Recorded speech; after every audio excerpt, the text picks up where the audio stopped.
What's up? What's up, tribe? We are back for another season of Big Brother, and this time it's Big Brother All Stars, okay? And before I get started, let me just go ahead and let you all know, because I know we had this conversation on one of my lives a couple of days ago about the whole COVID situation.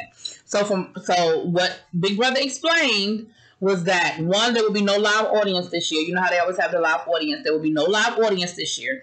Two, everyone who was going into the Big Brother house had been individually sequestered by themselves for the last 14 days, and they had to take a COVID-19 test every single day before they were cleared to play in the game. Now, here's what I don't understand: how CBS can get a hold of? Hold on, they got 1, 2, 3, 4, 5, 6, 7, 8, 9, 10, 11, 12, 13, 14, 15, 16 contestants going into the Big Brother house. They had to take a test every day for 14 days. Y'all do the damn math. I'm not understanding. Don't we have a testing shortage? Anyway, money changes things. Anyway, so for those people who were worried about them being safe and secure, and then Big Brother is going to be a bubble. And like I was talking, I said, just like, very similar to what the NBA is doing, that it is a bubble. And remember, Big Brother is an elimination game. I know they have done the leave and come back thing before, but, essentially you leave. You leave, and then if you go to the jury house, you leave from that house, and you go directly to the jury house. You don't really come into contact with anybody else other than a person driving the car, and I guess production who's going to do who's going to watch you walk away and sit in the limo and get out the limo and go into the jury house. You know what I'm saying? And I'm sure the same thing was done with every person that's going to be the cameraman, the people that's going to be providing, whatever services that they have throughout the course of Big Brother. So Big Brother was very careful. Even Julie Chen Muniz, because she's back, and she is still using her last name, catch. She was even socially distanced from the contestants as they came through to go into the Big Brother house, and they had to wear masks up until the moment they entered the house. Once they entered the house, they could take their mask off because now they're in a bubble. All of them are COVID-19 free. So we're going to keep our fingers crossed, and I'm glad that, CBS did what they did. All right. So that's to take care of that. That's the public service announcement. So this is the All-Stars game. Now, I would not consider myself a super fan, but I will consider myself a fan. I can honestly say I have not seen every single season of Big Brother, but I could probably say I've seen every season from maybe 5 forward, right? 5 or 6 forward. So a lot of these people I knew. There were a few that I was like, don't think I remember that person. But for the most part, I knew these people. And I'm going to just read their names, and then I will give you like my notes as they would come out. Because they brought them out in groups of 4. Yeah. They brought them out in groups of 4. And each group had an opportunity to play a game. They had the first competition of the season, and the top 2, or the first 2 to complete the game, to win the game, got to compete for the first head of household. So the game was, they had, each group was given a different item in the house that they had to identify. Then they had to go, and y'all have seen it before. If you watch Big Brother, you've seen this contraption before, where you have like a little ping pong ball, and you have to kind of maneuver this large apparatus to make the ball go into the correct hole, and that would correctly identify the part of the house where that item was located. Each group got a different part of the house, right? So the first 4 people we see Nicole. You guys know Nicole. Nicole actually won Big Brother against Paul. And she is actually engaged to Victor now. Now, if you are a Amazing Race fan like myself, you saw the 2 of them on Amazing Race. They're cute. Everything is great. They're actually planning their wedding. She convinced Victor, did I say Paul? I meant Victor. She convinced Victor to move to Michigan and her little small hole in the ground town. He must really love her. Okay. So I like Nicole. I've always liked Nicole. I always think Nicole is underestimated. Y'all better keep your eye on Nicole. Okay. I think a lot of these women, y'all gonna have to keep your eye on. Like, I'm very impressed with the list of women versus the list of men. Now, that don't mean nothing, but I'm just saying for right now, I'm very impressed. Second, we have one of my favorites, Danny. Danny, if you do not know who Danny is, Danny actually, you know what? That's the other thing I want to say too. I think Big Brother does a better job of matchmaking than any of these other shows. Like, it's not even a matchmaking show, but they have more couples because now we have Danny, who ended up marrying Dominique, who she met on the show. They have a daughter. And y'all remember, if you know Danny, y'all know Danny's story. She's been on the show twice, I believe. The first time we had, it was like that surprise. It was the catch that season was there was like a surprise family member that they didn't know was coming. And her surprise was Evil Dick, who was her dad. And they have this horrible on-again, off-again relationship. But it seems like it's off right now because, and I know y'all super fans who follow these people on social media probably can give me more of the backstory. But she wouldn't even say his name. When they talked about him last night, she did not even call his name. She didn't call him Daddy. She didn't call him Evil Dick. She said, that person. So I said, oh, y'all clearly are not in a good place that you don't even want to say his name. Now, I know Evil Dick had, at one point he had a podcast or a radio show. He may still have it. And I know that he is very, very critical of Big Brother. When Big Brother's on, he tweets up a storm about Big Brother, the good, the bad, the ugly, whatever. But she's back. Then we have Devon. I like Devon. My biggest problem with Devon is that she talks too damn much. Devon was there the season that they had the twins.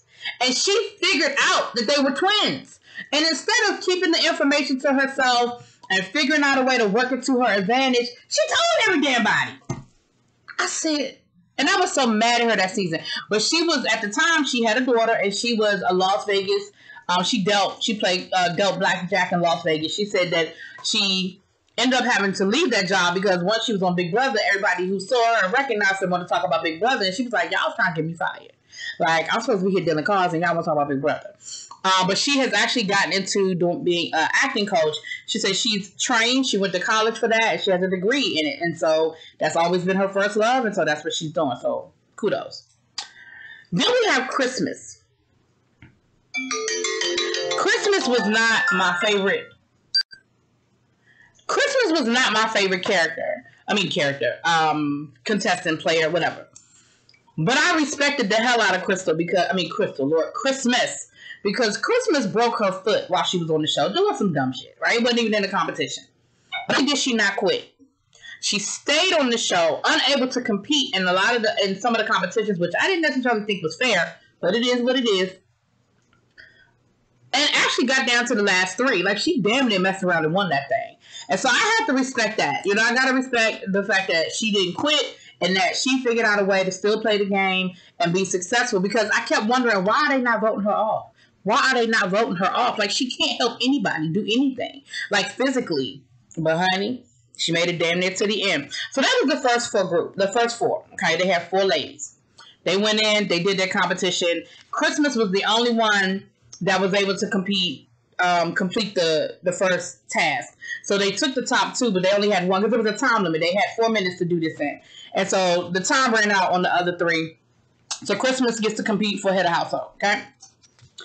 The next 4, we had Tyler, who I cannot stand. I did not like him on his season.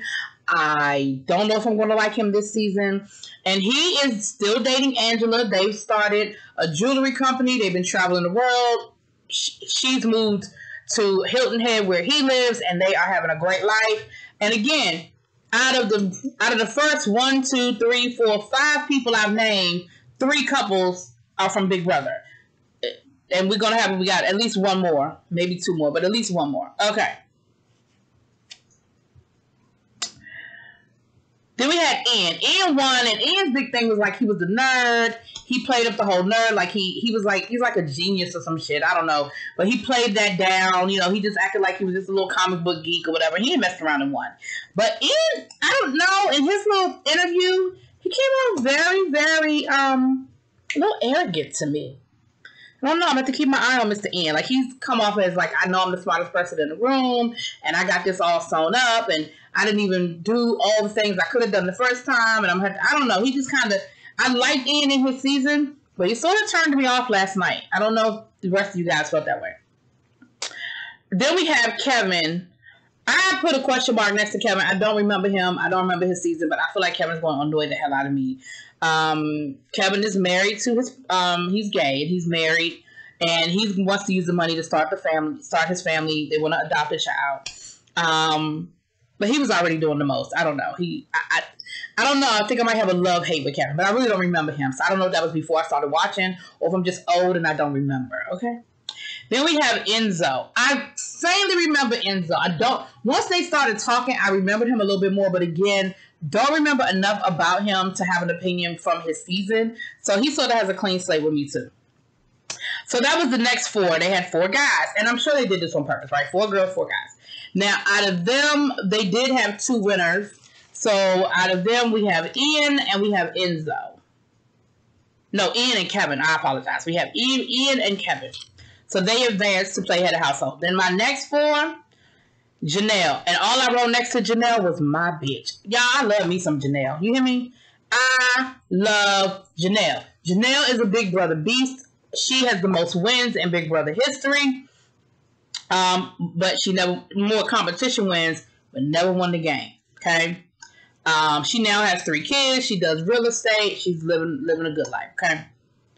Bailey, we know Bailey. Bailey and Swaggy, what's his name? Swaggy C. I believe it is Swaggy C. Anyway, they met on Big Brother, so now we're at couple number 4, and they've actually just recently gotten married. And if you watch the challenge, I didn't review it, but I did watch it. Her and Swaggy were on the challenge, and Bailey almost won. She hurt her knee. She made it to the final, big competition, and she hurt her knee, but when she went out, she was actually in 2nd place. So she actually came close to winning, or was she in 3rd place? Either way, she came close to winning. But they got married, so, congrats to them. Then we have Nicole Anthony. I have such a love-hate relationship with Nicole Anthony because she annoys me. But I do think she's underrated as a player. So they're going to have to keep their eye on Miss Anthony. But, she just annoys me. Then we have Keisha. And I wrote next to Keisha, I wrote who with a question mark. But then as she started talking, I did remember her. She didn't last very long in her season. And I wasn't really impressed with her gameplay. We'll see what happens, child. We'll see what happens. Of course, everybody's talking about how they coming to win. They coming to win. They coming to win. I mean, you gotta feel that way. We have Kaysar, who is a practicing Muslim. And I remember him, but his season he was very early. I think he was maybe from Big Brother 5 or something. But I do remember him. Again, I don't remember enough of his gameplay, but I remember him on the show, and I kind of like him. I did like him. Cody, who is a soccer coach, also a real estate agent. I remember Cody. I don't remember if I liked Cody or not. I think I did.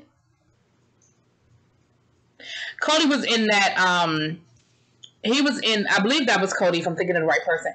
He was in the alliance with the guy that ended up winning. I believe is who Cody was. I think, but don't quote me on that, y'all.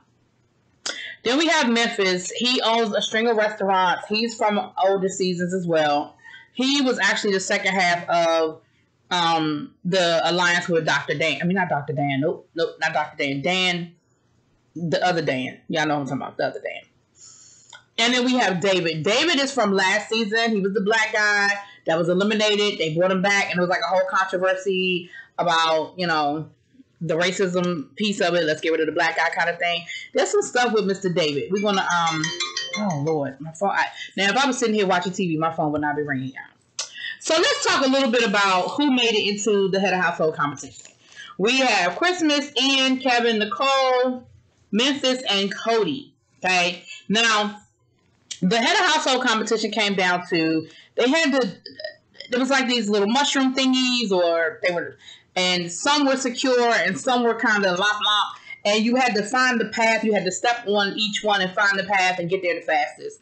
So, the first person that went was, I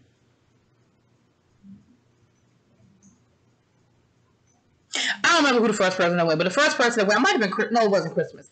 But anyway, the first person that went, their time was 2 minutes and some change, right? They clocked the time of 2 minutes and some change. Then we had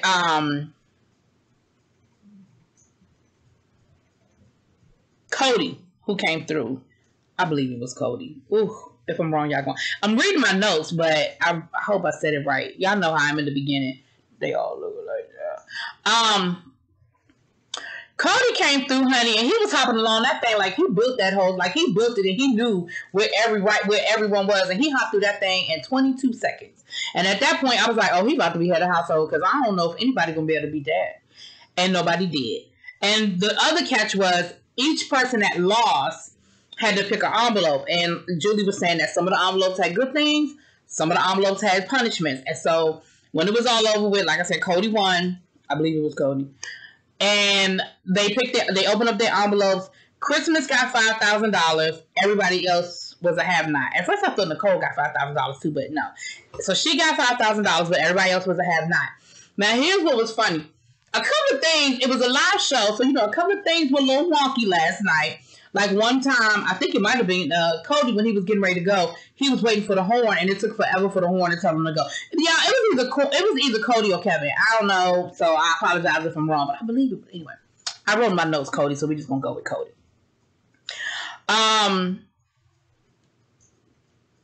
so one of the things was they were showing the have-nots their room, the have-not room, and you had to actually crawl to get into the have-not room. But how about the door wasn't open, honey? They tried to get them to crawl in that room, and they couldn't get in the room, and they kept trying to tell them, Julie, it's not open. Julie, it's not open. She was like, you sure? Push it. Well, pull it. Well, try to move it to the side. Honey, and Julie, always a professional, though, she threw to a commercial, and they must not have been able to get it fixed because they were all back in the living room when we got back from commercial, and she said, listen, we'll show y'all the have-not room later. Let's just keep this thing going. The other thing we found out is they have this whole new thing this year where they have new rooms that have never been seen before.